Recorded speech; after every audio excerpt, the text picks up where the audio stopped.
오늘 주제 이제 회사법상 주제를 다뤄볼 겁니다. 자, 첫 번째는 우리가 이번에는 사례 5번이라 그래갖고 우리 회사와 관련되는 사례 중에서 요 주제를 한번 잡아봤습니다.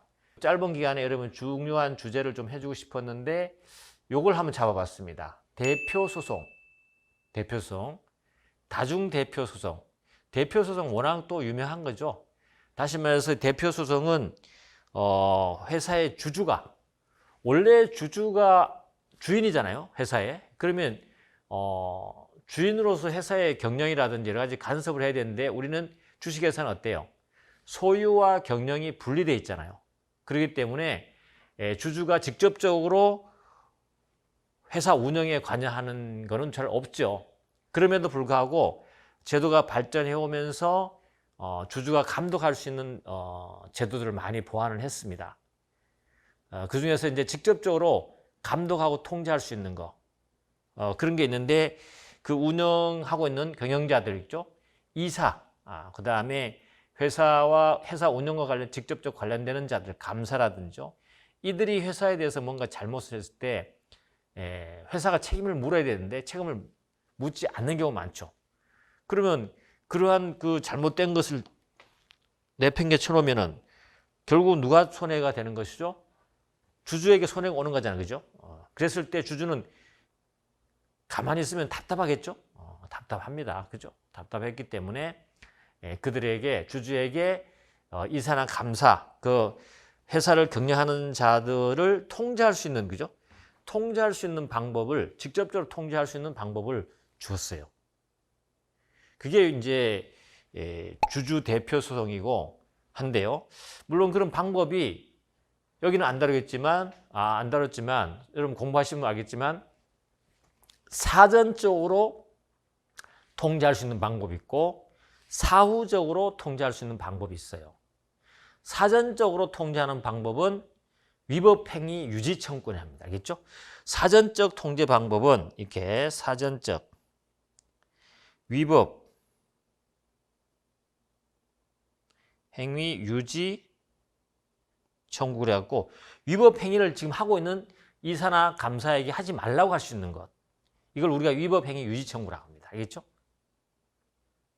근데 사전에 했는데 이미 벌써 결과가 나오고 이미 피해를 줘버렸어요. 그럼 우리가 사후적으로도 뭔가 주주가 통제할 수 있는 게 필요하잖아요. 그죠? 그게 바로 이 대표소송이 됩니다. 알겠죠? 대표소송.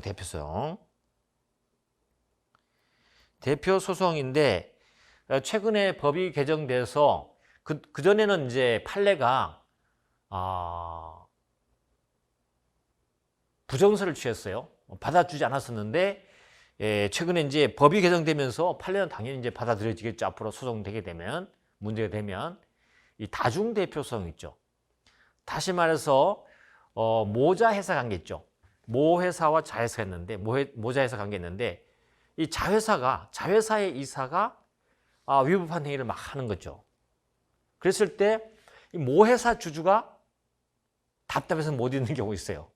왜냐하면 모자회사 관계는 모회사가 자회사의 발행주식 총수를 50% 이상 소유하고 있는 거기 때문에 자회사가 잘 됐냐 못 됐냐에 따라서 모회사에도 영향을 주잖아. 그죠?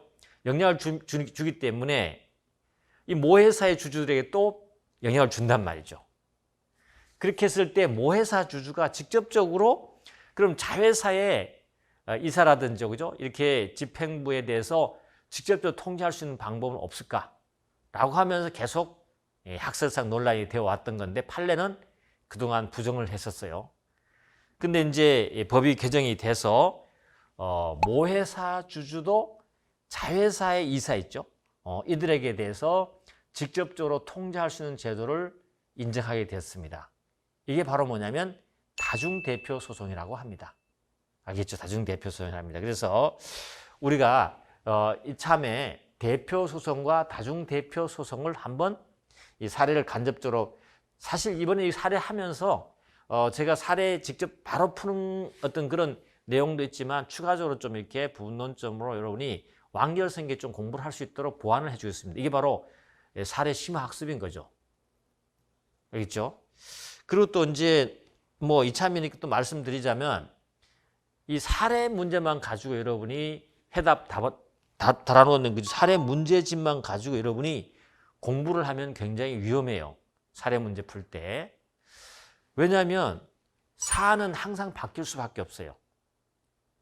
동일한 내용이라 하더라도 사례 문제가 나왔을 때 짧게 묻거나 다른 방식으로 묻거나 그 다음에 부분론적으로 들어가거나 그죠? 아예 큰 문제를 묻거나 하여튼 사례를 계속 바꿔서 문제를 내기 때문에 그 답안을 여러분들이 이렇게 잘 구성을 해야 되는 부분이 있어요. 근데 만약에 사례만 계속 풀다 보면 자꾸 이제 쪼개진 지식들이죠. 쪼개진 지식들이 여기 필요한 만큼 요만큼 넣어 있고 저기 요만큼 넣어 있고 이렇게 하다 보면 공부는 하는데 뭐 이게 반복해서 보는 것처럼 느껴지는데 뭔가 사실은 효율성이 떨어집니다. 예를 들면 이 대표성에 대해서 큰 문제로 나올 수도 있고 부분적 논점으로 살짝 들어갈 수도 있고 이런 부분이 있단 말이죠.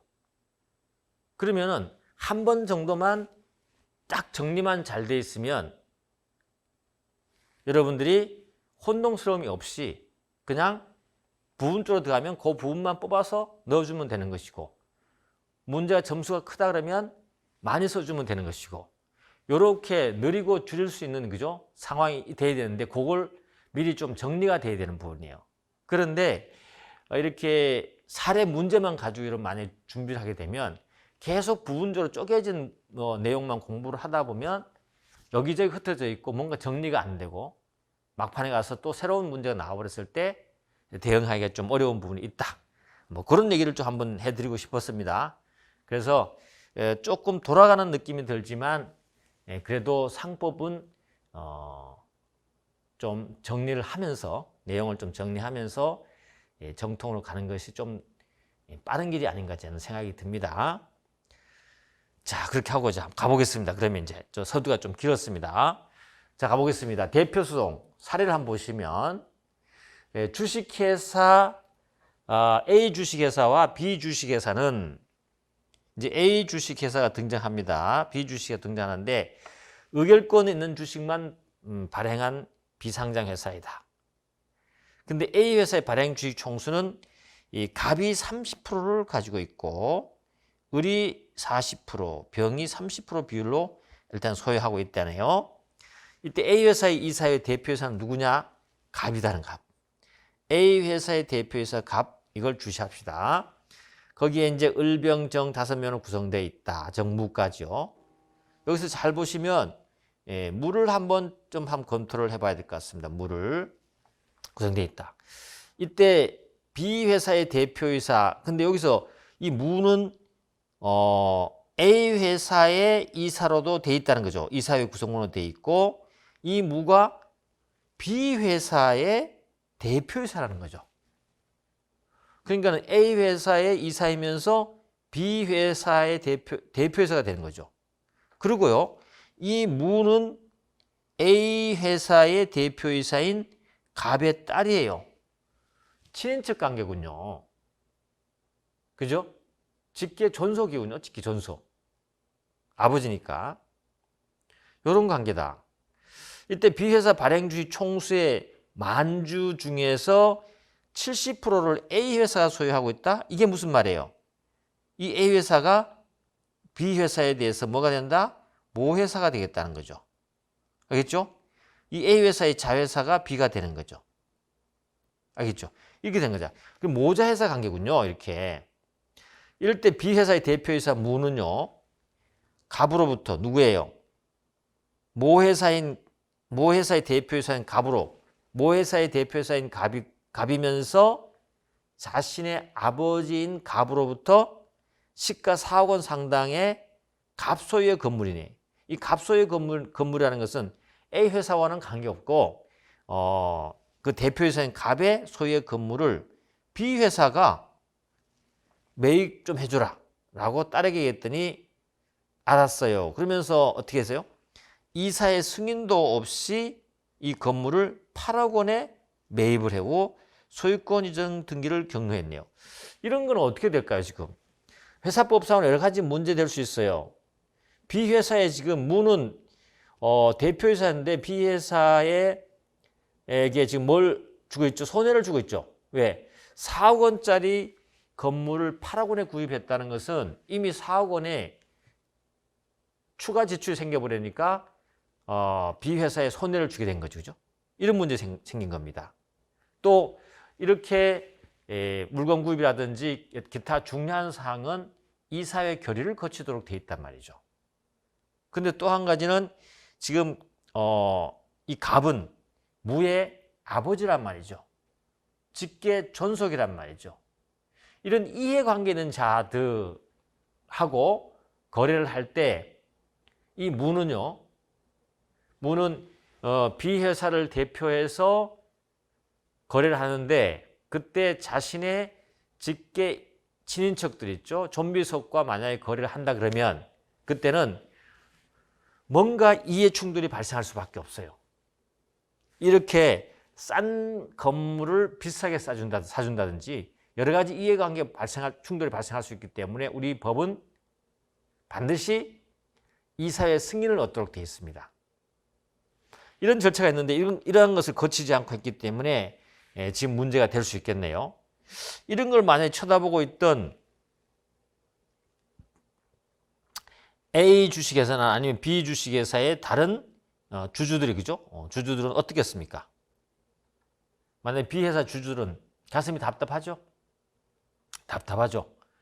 이렇게 손해 준 무에 대해서 책임 묻고 싶죠?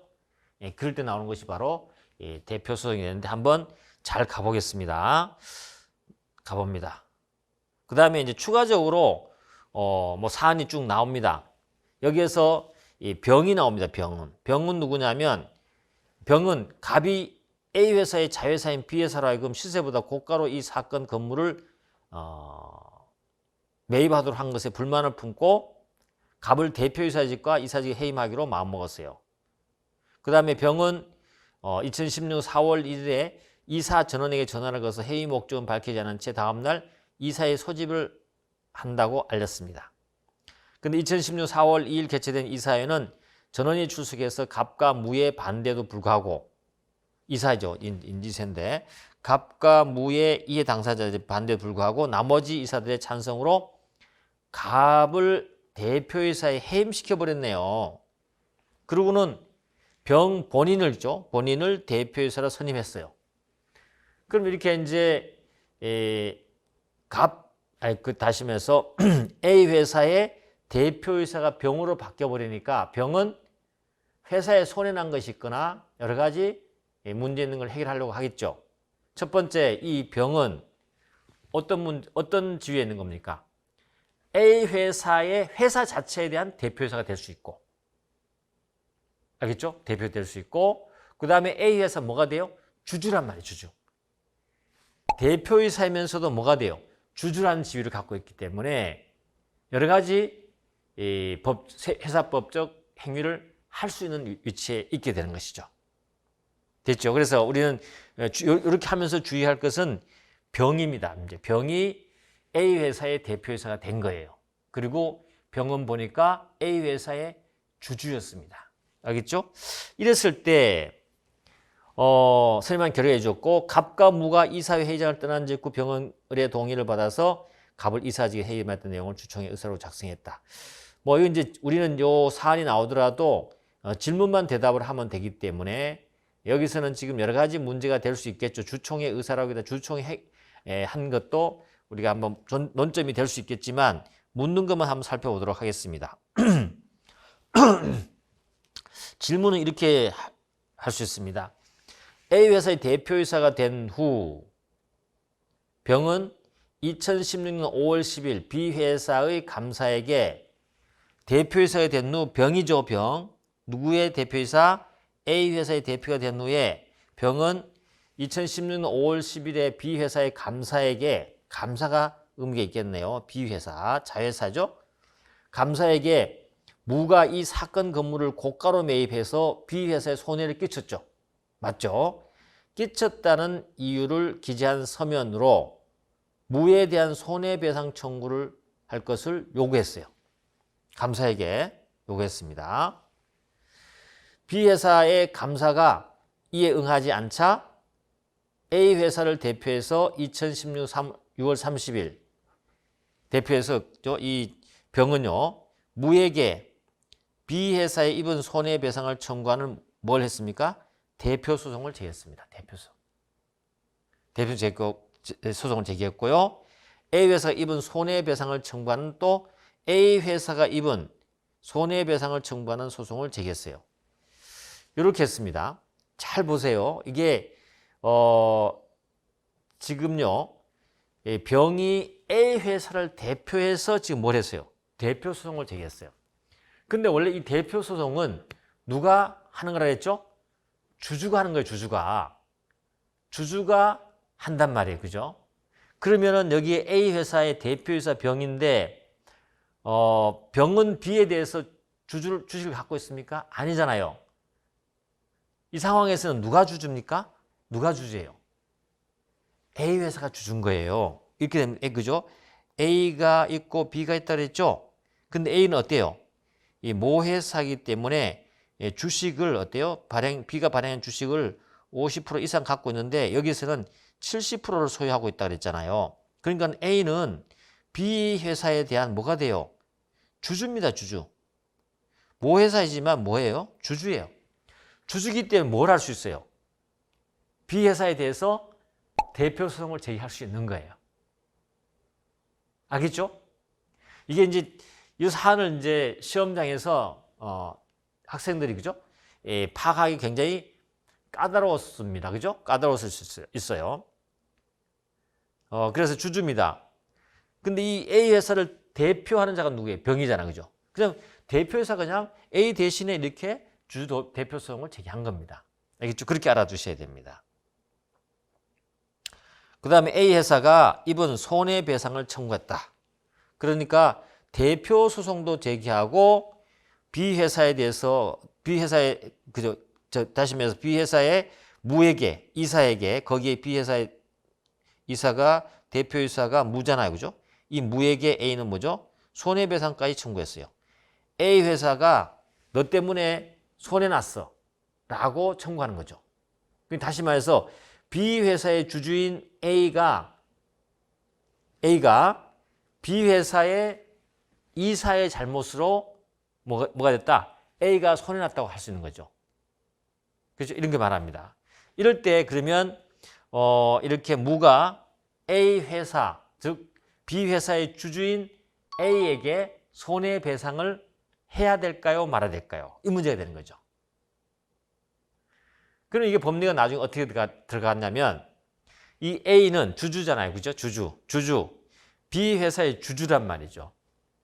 그러면 B 회사의 이사가 잘못했을 때 이사는요, 이 무인 이사는 책임을 두 가지 방법으로 집니다. 첫 번째는 B 회사에 대해서 뭔가 임무 혜택이 있다면 B 회사에 대해서 책임을 질 것이고요.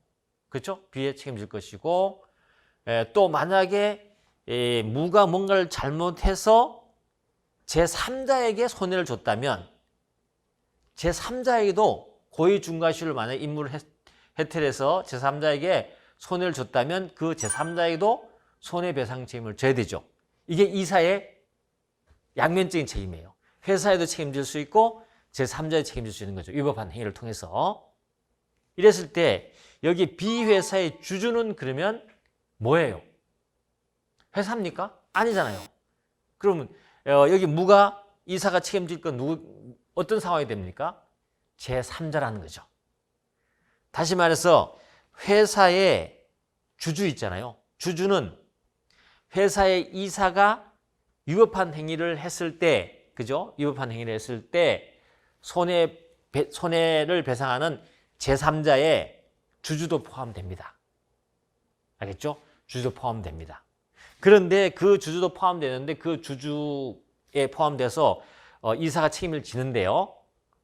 우리가 이제 좀 이따 다시 살펴보겠지만 거기에는 그 손해는 어디까지 질 것인가 문제돼요. 그냥 일반 제3자 같으면 뭐 여러 가지 책임질 수 있죠. 근데 여기에서 우리 판례도 그렇고 그 손해를 간접 손해와 직접 손해로 나눕니다. 알겠죠?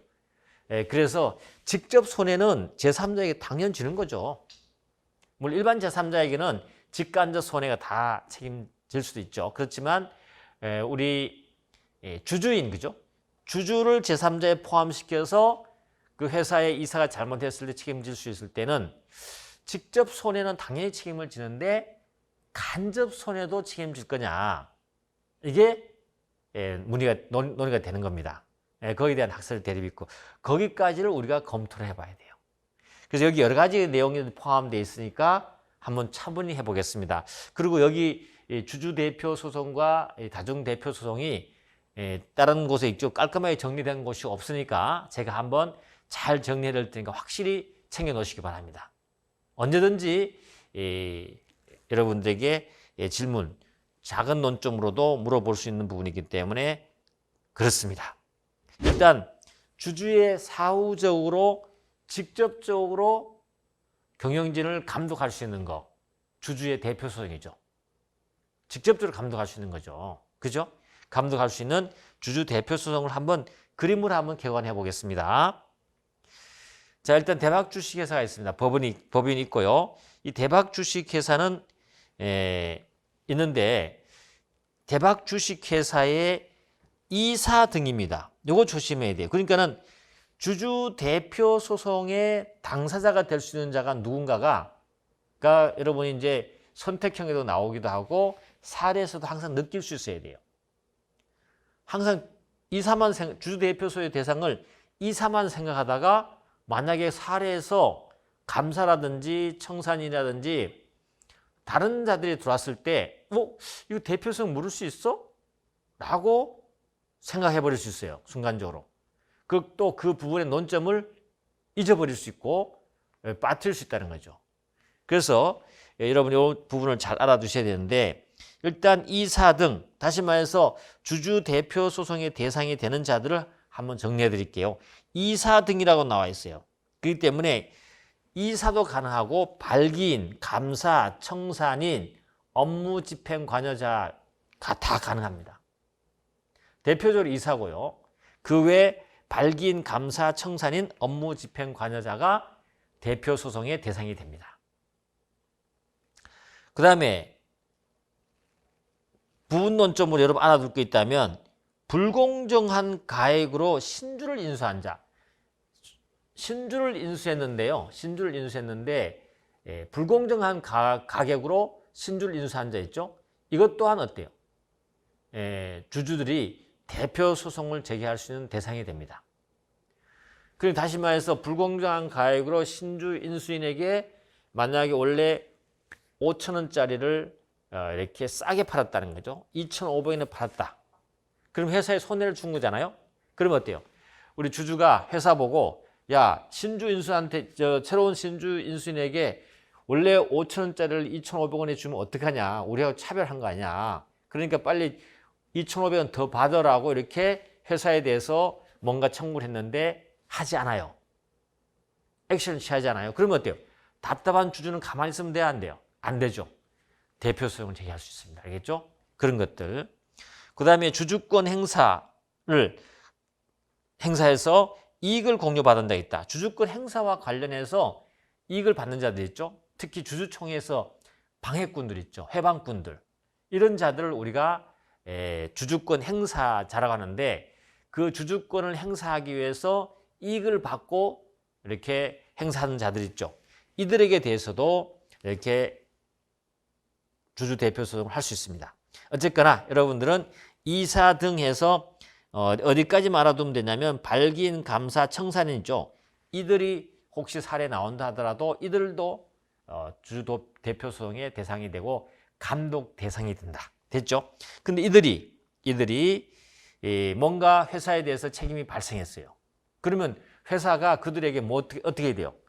너 잘못했으면 손해배상해. 아니면 그 이익을 가져간 게 있으면 빨리 회사에 돌려놔. 라고 이렇게 할 수 있잖아요. 그죠? 할 수 있는데 회사가 안 해. 아무래도 그들하고 또 한통 속일 수도 있겠죠. 그죠? 그러면 결국은 손해나는 건 누구야? 주주야, 주주. 알겠죠? 주주잖아. 그러니까 이 주주들은 어때요? 답답한 거죠.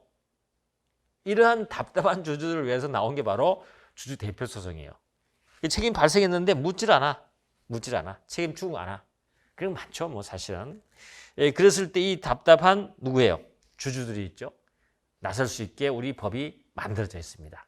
이걸 뭐라고 하냐면 소수 주주권이랍니다. 그러니까는 주식을 하나만 갖고 있는 자가 하는 것이 아니고 일정한 소수의 주식을 갖고 있는 자들만이 할 수 있도록 하는 권한들이 있거든요. 이걸 우리가 소수 주주권이 하는데 몇 프로를 갖고 있어야 되냐면 1%입니다. 알겠죠? 1%. 발행 주식 총수의 1%를 갖고 있는 주주들은요. 물론 여기에 의결권이 없는 주식도 다 포함되어 있어요. 알겠죠? 의결권 없는 주식도 다 포함되어 있습니다. 포함해서 1%를 갖고 있으면 행사를 할 수 있는데 어떻게 행사를 하느냐? 이 주주들을 모여서 회사에게 야, 이사 등이 잘못했는데 너 왜 책임 안 묻냐? 빨리 소제기를 해라. 소제기 청구를 합니다. 소송을 제기해서 손해배상 청구를 하든지 소제기해서 빨리 돈 받아내 라고 한단 말이죠. 그러면 회사가 알았어 라고 하면서 소송을 제기해서 돈을 받아내면 아무 문제가 없어요. 그죠? 받아내주면 되니까. 그럼 회사에 손해가 없고 그리고 주주에게도 손해가 없을 수 있으니까. 그죠?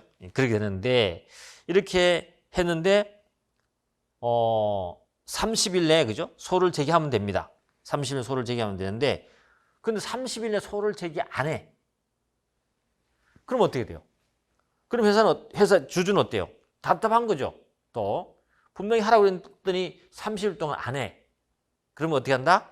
직접적으로 법원에 바로 소송을 제기할 수 있습니다. 직접적으로 한다니까 이 직접적으로 한다는 것은 누구를 대신해서 하는 거예요? 원래가 회사가 소제기를 해서 책임을 물어야 되는데도 불구하고 안 하기 때문에 누가 대신하는 거죠? 주주들이 대신하는 거죠. 그래서 우리가 뭐라고 한다? 주주 대표 소송이라고 하잖아요. 그죠? 대표 소송을 합니다. 그래서 이 주주들이 하게 되는 것입니다. 이걸 갖고 우리가 주주 대표 소송이라 합니다. 소제기 하지 않잖아요. 그러면은 30일에 소제기 없거나 또 한 가지 있습니다.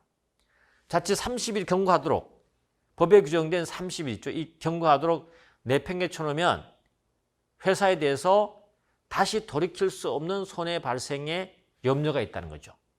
이럴 때 어떻게 해요? 긴급한 거죠.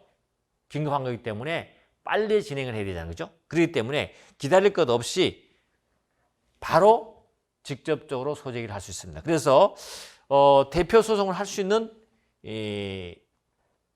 상황은 두 가지인 거죠. 어떤 거예요? 청구를 했는데 30일 소제기를 안 했을 때 하나, 소제기 하지 않더라도 30일 경고하면 회사에 회복할 수 없는 손해가 염려가 있을 때는 30일이 경과 전이라도 그 전이라도 알겠죠? 청구했지만 그 전이라도 바로 직접적으로 소송을 제기할 수 있다. 알겠죠? 요겁니다. 그래서 두 가지 상황에서 직접 소제기를 할 수 있다. 이게 바로 대표 소송인 거죠. 직접 소 제기하는데 이 주주들이 소를 제기하지만 누구를 대신해서 소제기하는 거라고요? 회사를 대신해서.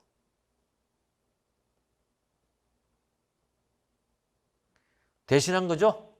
회사를 대표해서 소제기를 한 거기 때문에 주주 대표 소송이라 합니다. 주주가 대표해서 소송을 제기했다. 이해됐죠?